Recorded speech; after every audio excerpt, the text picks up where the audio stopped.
चेतावनी, रजाग्राफी की सभी रिपोर्ट्स तथ्य, खबरों और सबूतों पर आधारित होती हैं। हर रिपोर्ट के अंदर सबूत दिया जाता है। भारतीय संविधान के साथ साथ यूट्यूब के नियमों का भी पालन किया जाता है। इसलिए रजाग्राफी के खिलाफ चलाए जाने वाले किसी भी प्रोपेगेंडा में ना फंसे। सावधान रहें, समझदार बने।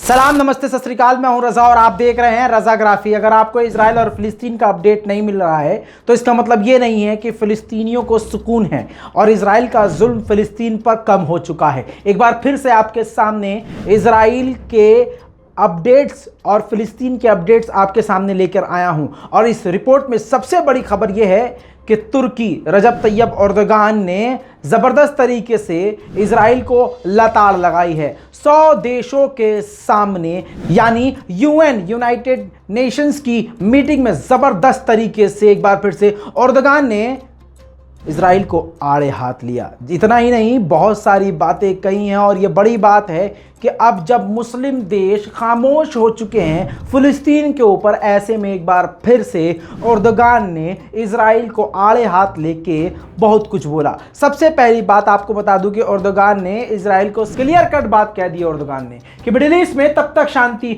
नहीं हो सकती जब तक फिलिस्तीनियों पर इजराइल का जुल्म खत्म ना हो। इतना ही नहीं, एर्दोगान ने सीधा सीधा इजराइल को चेतावनी देते हुए कहा है कि इनलीगल सेटलमेंट जो फिलिस्तीनियों की जमीन पर इजराइल कर रहा है उसको जितना जल्दी हो सके इजराइल बंद कर दे।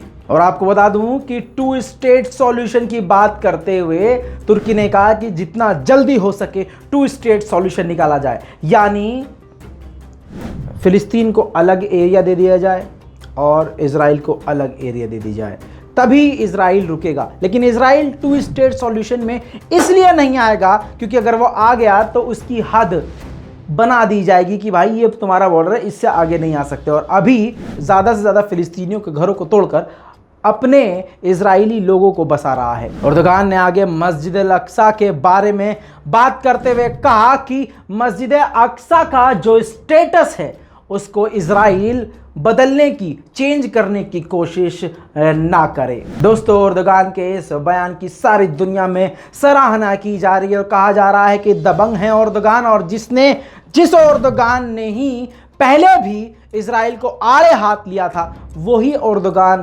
ये एर्दोगान है जिसने उस वक्त यूएन में फिर से इजराइल के खिलाफ आवाज़ उठाई जब सारे मुस्लिम देश इजराइल के खिलाफ अब फिर से खामोश हो गए। दोस्तों, इतना ही नहीं, टाइम्स ऑफ इजराइल की एक रिपोर्ट में इतनी बड़ी बात कही है कि आप शायद यकीन नहीं करेंगे। टाइम्स ऑफ इजराइल में सीधा सीधा कहा गया है कि एक वक्त तुर्की बेहतरीन क्लोज फ्रेंड था इजराइल का, लेकिन एर्दोगान की वजह से आज इजराइल का कट्टर दुश्मन तुर्की बन चुका है। दोस्तों, आपको बता दूं कि दूसरी तरफ फिलिस्तीन में लगातार फिलिस्तीनियों पर जुल्म जारी है। मस्जिद अल अक्सा के अंदर इजराइली किसी न किसी बहाने से अंदर घुसते हैं। अब मैं आपको बता दूं कि कल के दिन उन्होंने, यानी जियोनियों ने अपना एक प्रोग्राम, एक फेस्टिवल सेलिब्रेट किया, फेस्टिवल मनाया, त्यौहार मनाया, और इस त्यौहार को मनाते हुए मस्जिद अक्सा के अंदर उन्होंने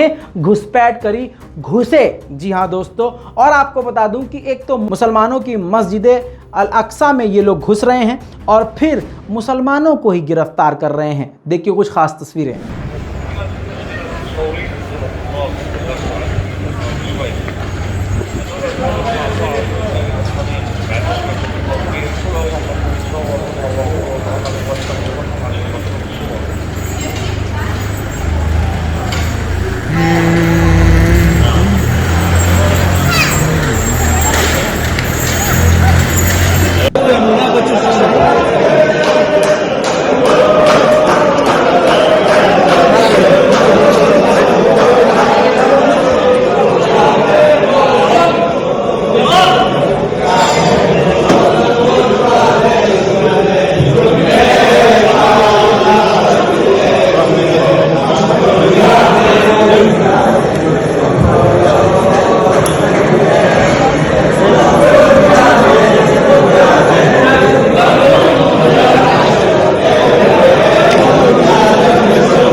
दोस्तों वीडियो रिपोर्ट में आप देख सकते हैं कि महिलाओं को भी अरेस्ट किया गया, बच्चों को भी अरेस्ट किया गया और ये कोई बड़ी बात अब नहीं रह गई है। रोज़ इजराइल के कुत्ते ये काम कर रहे हैं।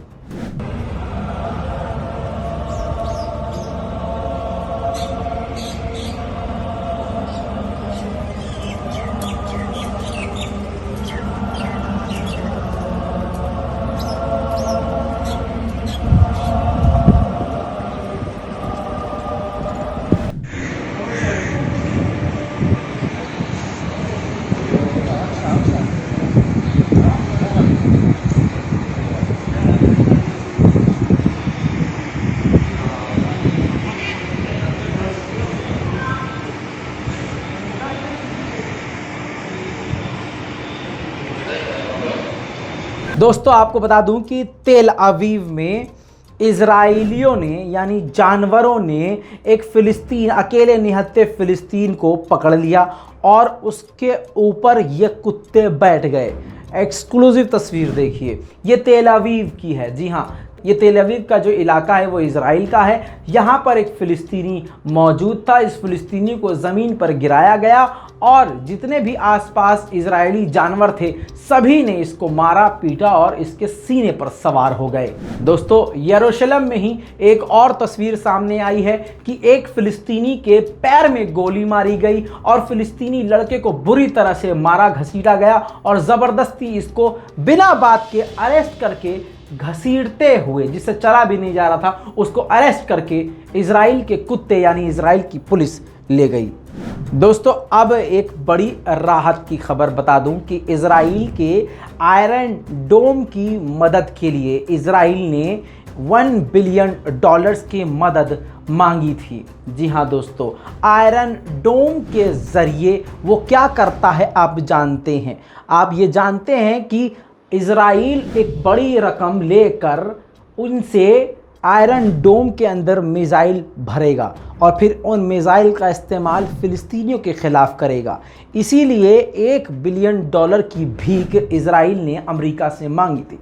अब अमेरिका में पार्टियों में 2 पार्टियां बन गई हैं, यानी डोनाल्ड ट्रंप की पार्टी समर्थन कर रही है कि जल्द से जल्द इजराइल को पैसा दिया जाए, लेकिन दूसरी पार्टी यानी डेमोक्रेटिक पार्टी ने सीधा सीधा इसका विरोध किया है। मामला इतना बिगड़ गया है, आम जनता भी इजराइल के खिलाफ है और पूरी दुनिया ये बात जानती है कि इजराइल कितना बड़ा कातिल मुल्क है और कितना घटिया है और उसकी सोच सारी दुनिया को पता है। इसी वजह से अब वो रकम मना कर दी गई है। जी हाँ, सबसे बड़ी खबर ये है कि अमेरिका की करंट गवर्नमेंट की तरफ से इस बात को मना कर दिया गया है और पैसा देने से इस वक्त इजराइल को मना कर दिया गया है, जिसके बाद डोनाल्ड ट्रंप की सरकार ने फिर से कहा है, यानी रिपब्लिकन गवर्नमेंट, जो रिपब्लिकन है वो डोनाल्ड ट्रंप की है, तो इसने कहा है ये कैंसिल होने के बाद, मना होने के बावजूद, कि हम दोबारा से प्रपोजल लेके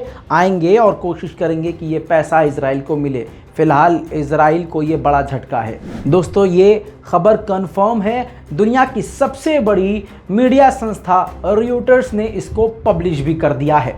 दोस्तों इस पूरी रिपोर्ट पर आपकी क्या राय है, अपनी राय कमेंट में जरूर लिखिएगा। लाल बटन दबा के चैनल को सब्सक्राइब कीजिए, रिपोर्ट को शेयर जरूर कीजिएगा। मैं हूं रजा और आप देख रहे हैं रजाग्राफी। जय हिंद।